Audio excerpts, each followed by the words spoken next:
दर्शकों, औद्योगिक विकास के बिना किसी भी न तो राष्ट्र के उन्नति की कल्पना की जा सकती है और न ही किसी प्रदेश अथवा राज्य के उन्नति की कल्पना की जा सकती है। जो भी सरकारें स्थापित होती हैं, चाहे देश में चाहे राज्य में, उनका मुख्य उद्देश्य होता है कि वो उद्योगों को बढ़ावा दें ताकि वह अपने क्षेत्र को, अपने राष्ट्र को या प्रदेश को विकास के पथ पर तेजी से आगे बढ़ा सकें।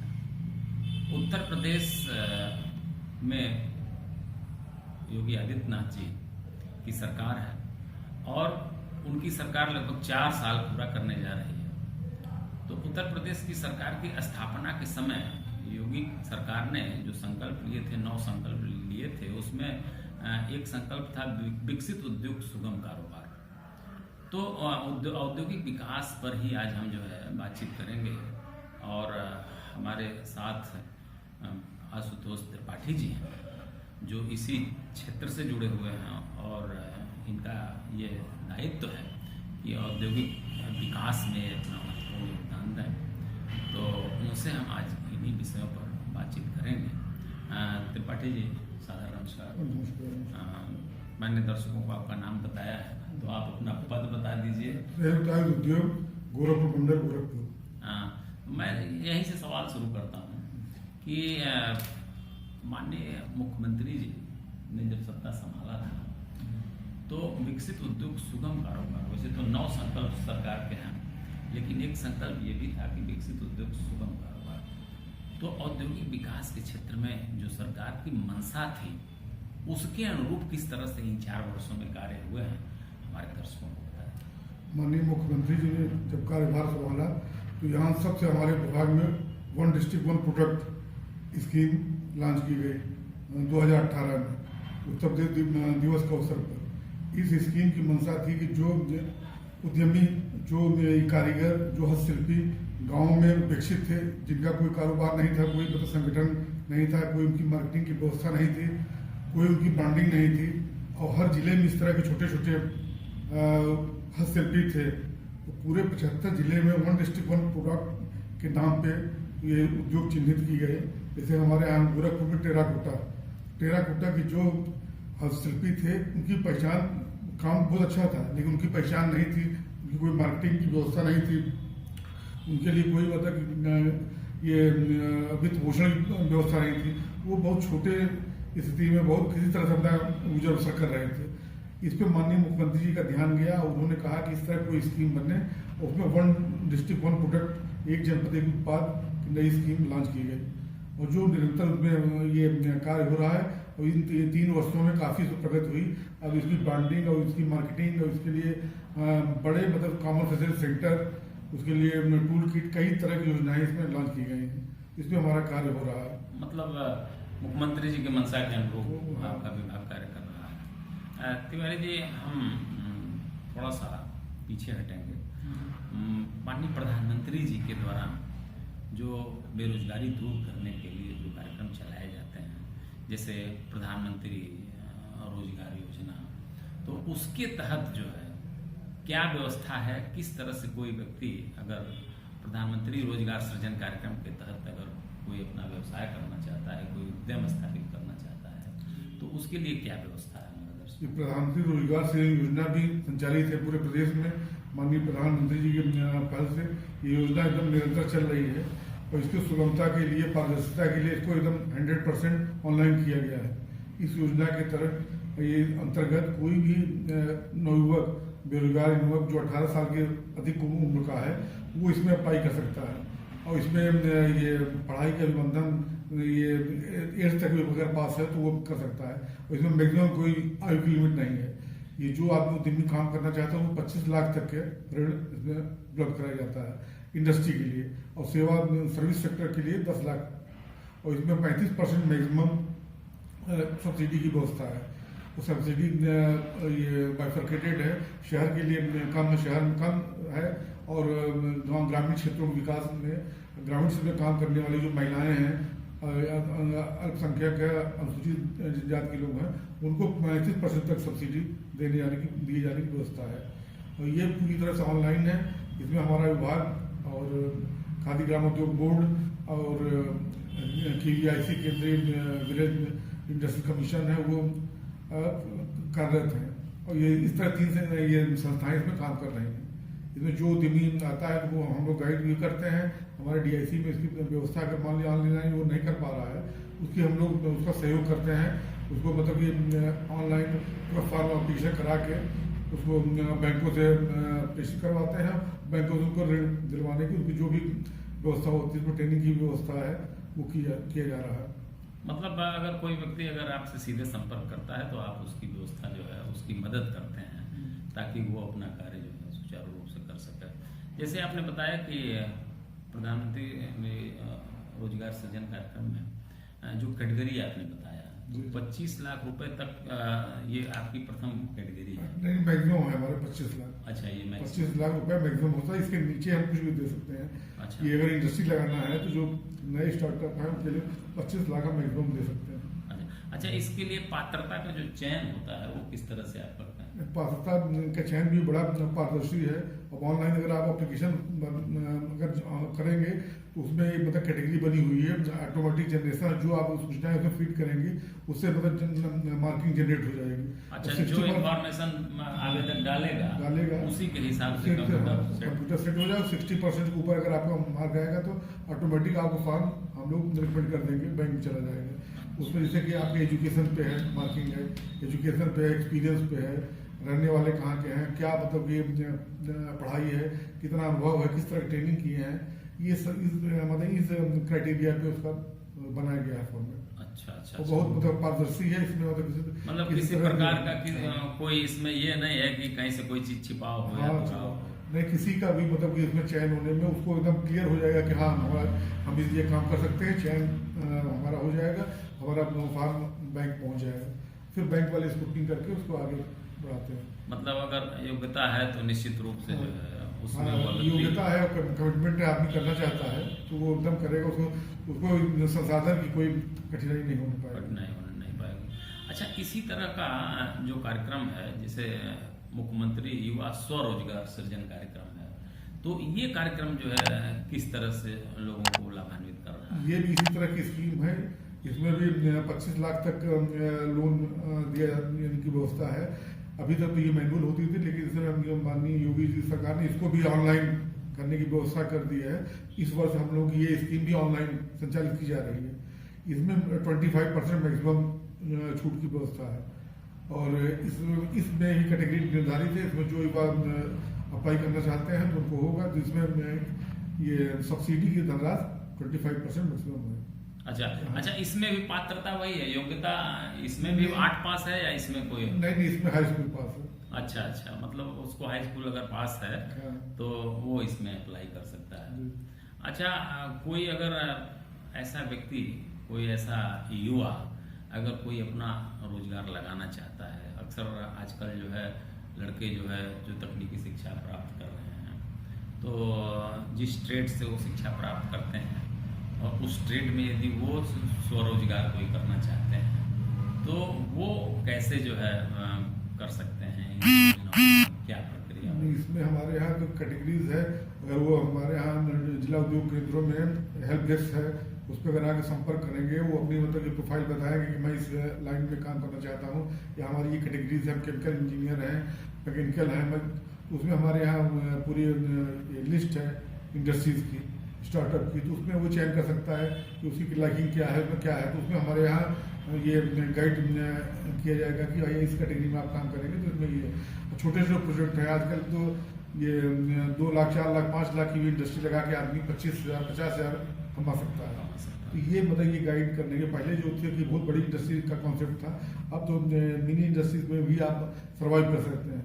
तो किसी को नौकरी से अच्छा ये स्वरोजगार में सेल्फ में 25,000 50,000 कमाना बहुत आसान है। ये गवर्नमेंट की जो सुविधाएं हैं इसको मतलब देखते हुए, जैसे तमाम सारे ट्रेड हैं, तो कुछ तो परंपरागत ट्रेड हैं जिसमें आपने बताया मैकेनिकल है, इलेक्ट्रिकल है, तो ये सब चीज़ें जो है, इसके अलावा जो आधुनिक ट्रेड आए हुए हैं जैसे कंप्यूटर साइंस है, इंफॉर्मेशन टेक्नोलॉजी है, तो इस तरह के लोगों के लिए भी आपके यहाँ कार्यक्रम हैं? इस तरह के लोगों के लिए कार्यक्रम छोटे छोटे, मान लीजिए कि मोबाइल रिपेयरिंग है, तो कोई आदमी मोबाइल रिपेयरिंग करना चाहता है, तो कोई अगर IT का एक्सपर्ट है, कोई जानकारी है, तो उसका इंटरेस्ट में हो सकता है। ये चार्जर बनाएंगे, मोबाइल चार्जर है, अभी तो बाहर से होता था, इम्पोर्ट होता, अभी इंडिया में आगे टेक्नोलॉजी, छोटे छोटे लोग उद्यमी इसमें इन्वॉल्व हो रहे हैं, हम चार्जर बना देंगे। और ये मोबाइल की रिपेयरिंग का काम है, इसलिए ट्रेनिंग होती है, ट्रेनिंग करा के सबका आदमी कर सकता है, तो उसका ये इंटरेस्ट होती है। छोटी जगह है, उसकी डिमांड ज़्यादा है, तो इस पर आदमी सर्वाइव कर सकता है, इसमें अच्छा काम करके। मतलब यह है कि छोटे उद्यम स्थापित करके वो जो है अपना कार्य कर सकता है। अच्छा, कौन कौन से कार्य हैं, जैसे मान लीजिए अगर कोई ग्रामीण क्षेत्र में कोई व्यक्ति अगर कोई अपना उद्यम लगाना चाहता है, तो उसमें कुछ सुझाव आपके विभाग की तरफ से भी दिए जाते हैं, या इसके लिए कोई और विभाग कार्य करता है? नहीं, और विभाग कार्य कर रहे हैं, हमारे विभाग में सुझाव दिए जाते हैं। और पहले तो स्किल डेवलपमेंट की स्कीम चल रही है, तो उसमें जो मतलब कि आदमी कहाँ काम करना चाहता है, किस क्षेत्र में है, वहाँ क्या डिमांड है, वहाँ किस तरह की इंडस्ट्री है, ये सब उस मतलब पॉइंट ऑफ व्यू से हम लोग सुझाव दे सकते हैं। और अगर मान लीजिए डेवलप हो रहा है कहीं कहीं, मतलब जैसे कि गोरखपुर में गीडा का है डेवलपमेंट है, और बड़ी इंडस्ट्री तो ये इंडस्ट्रियल कॉरिडोर आ रहा है, और टेक्सटाइल पार्क का कॉन्सेप्ट आ रहा है। इसमें अगर कुछ जो लोग आएंगे, बड़े बड़े उद्यमियों की जमीन, उनके मतलब गाइड लाइन जो भी व्यवस्था होगी, तो हम उसको बता सकते हैं कि कौन आदमी है नया, अगर वो उद्यमी है तो उसको नया स्टार्टअप है तो कितना इन्वेस्टमेंट कर सकता है छोटे छोटे काम करने के लिए, तो इसको सुझाव दिया जा सकता है। और जैसे ग्रामीण इलाके में काम करना है, तो कोई आदमी लोकल स्तर पे ये मार्केटिंग करे, कोई चीज़ उत्पादन करे, और जैसे मैगी है, कोई मिनी राइस मिल है, मिनी ऑयल मिल है, फ्लोर मिल है, तो बहुत छोटे उसमें करके वो डेवलप कर सकता है। इसके लिए मतलब छोटी छोटी मशीनें आ गई, जो पहले बड़े भारी इन्वेस्टमेंट से काम जो होता था, वो छोटे स्तर पर हो सकता है, और उसमें भी आदमी सफल हो सकता है। और 25-50 हज़ार कमाने के लिए उसको मतलब कि बड़ी आसानी से जो है वो कमा सकता है। त्रिपाठी जी, जैसे गांव में अक्सर जो है लोग जैसे मुर्गी फार्म है या डेयरी उद्योग है, इस तरह के लोग उद्योग लगाते हैं जो है, तो इन तरह के जो उद्योगों के लिए क्या व्यवस्था आपके यहाँ है? जो है देखिए, हमारे इंडस्ट्री में इस तरह की व्यवस्था नहीं है। डेयरी के लिए एग्रीकल्चर विभाग है, और अन्य जो डिपार्टमेंट है वो सपोर्ट करते हैं। लेकिन डेयरी का प्रोडक्ट आपको निकालना है, कोई मशीन से आप काम करेंगे, तो हमारे यहाँ PMEGP की स्कीम है, उससे लाभ ले सकते हैं। 25 लाख तक उसमें आपको फाइनेंस हो सकता है। अच्छा, एक चीज़ और हमारा जो दर्शक है वो जानना चाहेगा कि जैसे मान लीजिए कि आपके यहाँ अपनी पात्रता के हिसाब से वो आता है और उसका चयन आप कर लेते हैं, तो चयन करने के बाद फिर आप बैंकों के पास उनको प्रेषित करते हैं कि बैंक से वो ऋण प्राप्त कर सकें। तो ऐसी स्थिति में बिल्कुल कोई नवयुवक जिसके पास एक भी पैसे नहीं है, तो उसको तुरंत बैंक से ऋण मिल जाता है, या उनको कुछ पैसे की आवश्यकता पड़ती है बैंकों में मार्जिन मनी? हाँ, मार्जिन मनी तौर पे 5% 10% मार्जिन मनी देने की व्यवस्था है, उतना देना पड़ेगा। तो वो बहुत नॉमिनल होता है, जैसे कि अगर 10 लाख लेना है तो उसमें अगर 5% देना है 50 हज़ार उसको देना पड़ेगा स्कीम लेने के लिए लोग।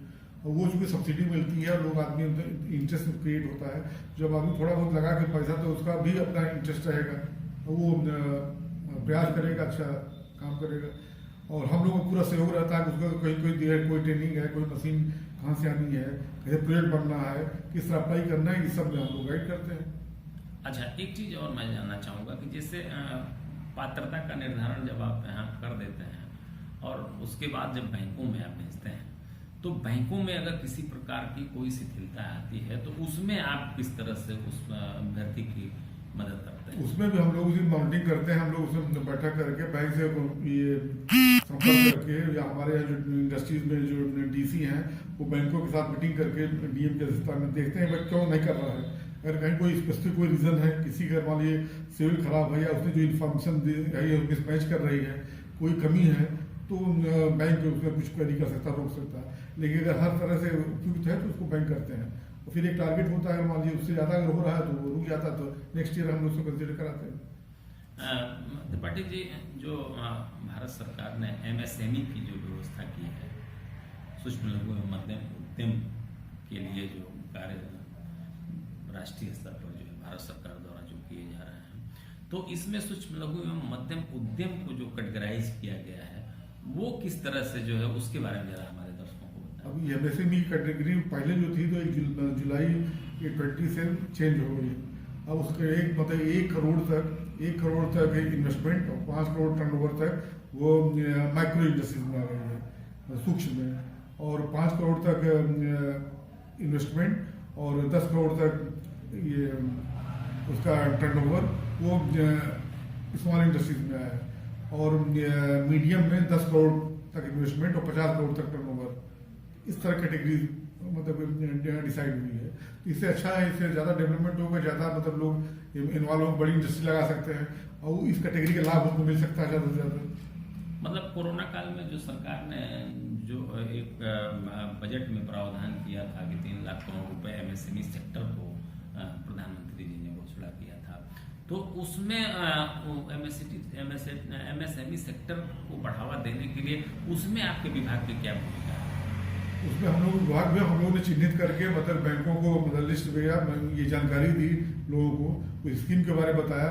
उसमें बैंक इनिशिएटिव लेके जो इंडस्ट्रीज पहले से काम कर रही थी, जिनका मतलब मार्च के पहले तक रिकॉर्ड थी, तो उनको मतलब उन्होंने 20% लोन दिया बिना कोलेटरल के, उसको सहयोग करने के लिए, उसकी मार्केटिंग के लिए, जो मतलब ये लॉकडाउन में कोरोना काल में जो श्रम था उसको सपोर्ट करने के लिए ये बैंकों ने किया। बैंकों ने बड़ा सहयोग किया इसमें, जो प्रधानमंत्री जी की जो टारगेट था एकदम उसमें सब लोगों ने सहयोग करके बैंकों ने उसको अचीव कराने का काम किया।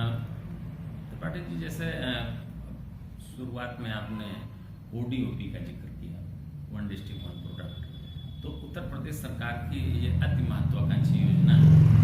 इसमें प्रत्येक जनपद के लिए जो जनपद की विशेषता है उसी विशेषता को आगे बढ़ाने के लिए उद्योगों का चयन किया गया है। जैसे गोरखपुर में टेराकोटा है, महाराजगंज में फर्नीचर उद्योग है। तो क्या जैसे गोरखपुर का कोई भी व्यक्ति इसमें, क्या कोई सीमा है या कोई भी व्यक्ति इसमें जो है अपना उद्यम इसमें लगा सकता है? नहीं, इसमें ये है कि उस कैटेगरी में जो काम कर रहे हैं, टेराकोटा में जो लोग काम कर रहे हैं वो लोग उसमें अपना काम करेंगे।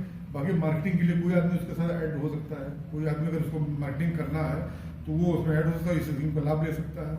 ये ओडीओपी में 3 तरह के मतलब कार्यक्रम चलाए जा रहे हैं वर्तमान समय में। ये ओडीओपी टूल किट योजना और ट्रेनिंग का, तो उसमें जो मतलब जो ये हस्तशिल्पी उनका चयन करके उनको हमने बैचवार चयन करके 10 दिन की ट्रेनिंग दी जाती है, उनके प्रोडक्ट डेवलपमेंट के लिए, उनकी मार्केटिंग के लिए, उनको जानकारी देने के लिए, और फिर उसके बाद उनको टूल किट दिया जाता है। जो गरीब हैं, हस्तशिल्पी हैं, उनको उनका टूल किट देना, जैसे टेराकोटा के लिए है तो चाक दे दिया गया। पहले तो हैंड मतलब कि हाथ से चाक चलाते थे, मेहनत करते थे। अब इस स्कीम के अंतर्गत हम लोगों ने इलेक्ट्रिक चाक उनको दिया, जिन लोगों को ट्रेनिंग, इससे उनका मतलब कि प्रोडक्शन बढ़ गया और मैन पावर मतलब उसमें मेहनत कम लगी, प्रोडक्शन ज़्यादा हो गया, तो उनकी मार्केटिंग का ज़्यादा क्वालिटी अच्छी हो गई। तो इस तरह से एक और स्कीम हमारे यहाँ जो ओडीओपी जो वित्त पोषण है, इसको हमने बताया 25 लाख का लोन हो सकता है। एक इसमें और महत्वाकांक्षी स्कीम है common facility centre, CFC scheme है, जिसमें कि 15 करोड़ तक के प्रोजेक्ट के लिए, और वो गवर्नमेंट का ये ग्रांट है। CFC में कॉमन फैसिलिटी बना के अगर कोई आदमी काम करना चाहेगा, 21 आदमी एक ग्रुप बना के, जैसे मान लीजिए कि ये भट्टी है टेराकोटा में, वो एक आदमी नहीं लगा पा रहा है इलेक्ट्रिक भट्टी, तो हम कॉमन फैसिलिटी सेंटर के माध्यम से लगवा देंगे, तो वहाँ पूरे गाँव के लोग आके उसमें अपना काम करेंगे। तो ये बहुत अच्छी स्कीम है CFC की, कॉमन फैसिलिटी सेंटर के माध्यम से उसकी ब्रांडिंग, मार्केटिंग, उसमें टेस्टिंग और उसमें पैकेजिंग जो भी डेवलप हो सकता है। मान लीजिए टेराकोटा का अभी प्रोडक्ट जाता है तो रास्ते में टूट फूट हो जाती है, पैकेजिंग की व्यवस्था अच्छी नहीं है, तो कॉमन फैसिलिटी सेंटर में अगर हम पैकेजिंग की व्यवस्था कर देंगे तो उसमें आदमी आके अपना करा लेगा, पैकेज करा के उसको मार्केटिंग करेगा, उसको आसानी रहेगी, और उसमें उसका इन्वेस्टमेंट कुछ नहीं रहेगा, वो कॉमन फैसिलिटी सेंटर उसको वहन करेगा। तो ये बहुत अच्छी स्कीम है, मतलब इसका बड़ा लाभ है। इसमें 90% ग्रांट है और 10% केवल CFC को देना पड़ेगा। उस CFC के जो मेंबर हो वो खुद ही संचालित करेंगे, ये उसी उनका वो वही उसके ओनर रहेंगे, और वो आगे मतलब उसका जो 3 साल बाद गवर्नमेंट को 100% दे देगी, और कोई मतलब उसके बाद वो भी जो संचालन जो खर्च आएगा उसी से उसका वहन करेंगे। और ये बहुत अच्छी स्कीम है, और यहाँ पे 2 CFC इसमें प्रोसेस में है। मतलब आत्मनिर्भर भारत की दिशा में ये बहुत महत्वपूर्ण है, बहुत महत्वपूर्ण कदम है। त्रिपाठी जी, जैसे आपने बताया कि जो एक जिला एक उत्पाद है, तो उसमें जो लोग उस रोजगार से जुड़े हैं उन्हीं को बढ़ावा दिया जाए। हाँ, उनको दिया जाएगा। उसके अलावा उस रोजगार का जो मार्केटिंग कर रहा है, जैसे मान लीजिए टेराकोटा में बनाता नहीं दूध है, लेकिन वो खरीद के उसकी मार्केटिंग कर रहा है, बड़े बड़े शहरों में भेज रहा है या उसको ट्रेडिंग कर रहा है, उसको भी उसका लाभ, उस योजना का लाभ मिल सकता है। और ये बिल्कुल बिल्कुल। प्रधानमंत्री कौशल विकास योजना के तहत भी माननीय प्रधानमंत्री जी की मंशा यही थी कि जैसे जो परंपरागत रोजगार हैं उसमें उनको प्रशिक्षण दे करके उनको सर्टिफाई कर दिया जाए, उनको प्रमाण पत्र दिया जाए, ताकि वो अगर कहीं जाते हैं तो ये बता सकें कि मैं एक्सपीरियंस होल्डर हूँ।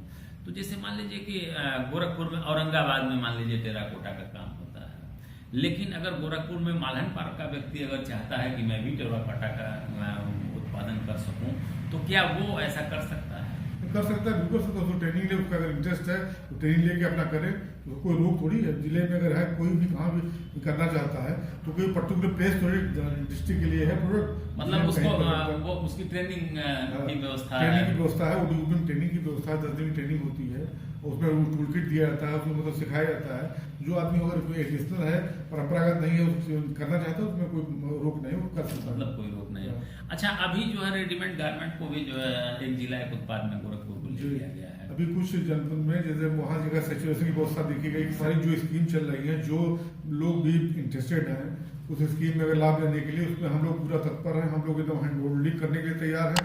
हर तरह की गाइडेंस के लिए हम लोग तत्पर हैं, मेरा पूरा विभाग तत्पर है। कभी भी कहीं कोई सहयोग प्राप्त कर सकता है। और हम लोग जैसे ऑनलाइन भी हर जुड़े हुए हैं, हर व्यवस्था से। कोई भी जानकारी हो, कोई भी सहयोग हो, तो मेरा विभाग देने को तत्पर है। कोई उद्यमी है, कोई भी नया एंटरप्रेन्योर है, कोई जानकारी, कोई भी संपर्क करके जानकारी ले सकता है। जो भी सहयोग चाहता है, हम लोग आगे बढ़ के देने के लिए तत्पर हैं। त्रिपाठी जी, आपने हमारे दर्शकों को बेहतर जानकारी दिया और अपना अमूल्य समय मुझे दिया, इसके लिए आपको बहुत बहुत धन्यवाद। धन्यवाद। दर्शकों, आपने देखा कि रोजगार सृजन की दिशा में जो कार्यक्रम त्रिपाठी जी के विभाग के द्वारा चलाए जा रहे हैं, उसके बारे में बेहतर तरीके से आपको जानकारी उपलब्ध कराया है इन्होंने। निश्चित रूप से आप इस कार्यक्रम से लाभान्वित होंगे और आत्मनिर्भर भारत बनाने की दिशा में अपना महत्वपूर्ण योगदान देंगे। कार्यक्रम को हम यहीं विराम देते हैं। अगली बार किसी और विशेष कार्यक्रम के साथ फिर आपकी मुलाकात होगी। तब तक के लिए